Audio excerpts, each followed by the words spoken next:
Я открыла ателье в марте. Я не ожидала, что у меня будет такой завал заказов индивидуальных. Я не успевала принять сама ремонт одежды и подгонку, так как через Тугисов приходит очень много клиентов. Потом я нашла одну швею через Трец быстро и планировала купить еще одну машинку, потому что мы с ней работали вот на одной машинке. Вот еще моя первая машинка маленькая. Видимо, намерения правильные были, работа, как на русском, Адам на Джусигенкин, наверное, Аллах это все видит. И вот послал мне Динару, мы с Динарой недавно знакомы. Я очень вам благодарна, желаю вам всем здоровья, самое главное, чтобы у вас тоже сбывались скоротечно, как у меня мечты, у меня аж мурашки, чтобы Аллах принял все ваши дуа, чтобы у вас все было хорошо. Вот.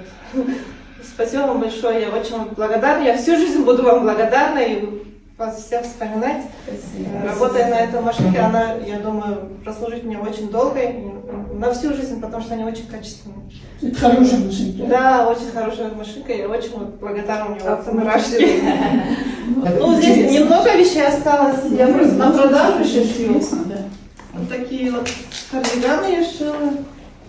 Я им тоже сама подбираю, сама строю. Ну, я с детства люблю. Очень пошло. Я хочу его вам подарить. Да ладно. Да, на память. Вот. Делайте крылья добра. Пожалуйста, так вот носите. Хотите пояском завязать? Да, так вот. Ой, вам хорошо. Пусть ваша работа приносит вам удовольствие. Спасибо. Всегда будет вдохновение и денег кучу. Страшно, что удовольствие вообще делать. Окей.